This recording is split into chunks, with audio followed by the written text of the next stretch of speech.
კულტურის მინისტრმა დღეს ჟურნალისტებთან პირველი გაფართოებული შეხვედრა გამართა. გურამ მოდიშარიამ მედიას უწყების მიერ განხორციელებული პროექტები და სამომავლო გეგმები გააცნო.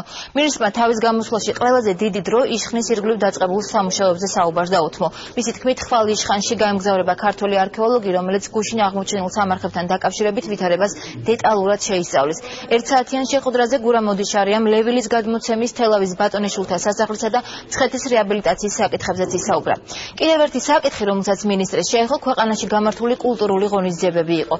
ოდიშარიას თქმით, მსოფლიო ვარსკვლავების კონცერტები ბიუჯეტის დაფინანსებით აღარ გაიმართება.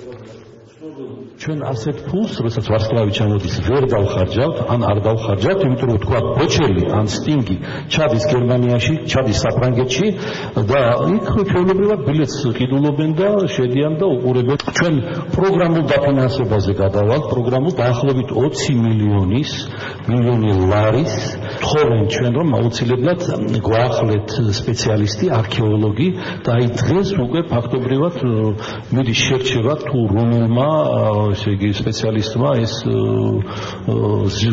ტვირთია თავისთავად პასუხისმგებლობა და ძალიან საინტერესო ამბავია ჩვენ ყველანი სულ მოუთმელად ველით იმას თუ რას ვიპოვნით მანდ და ალბათ არქეოლოგი ჩავა, არაჩილება ალბათ ხვალვე უკვე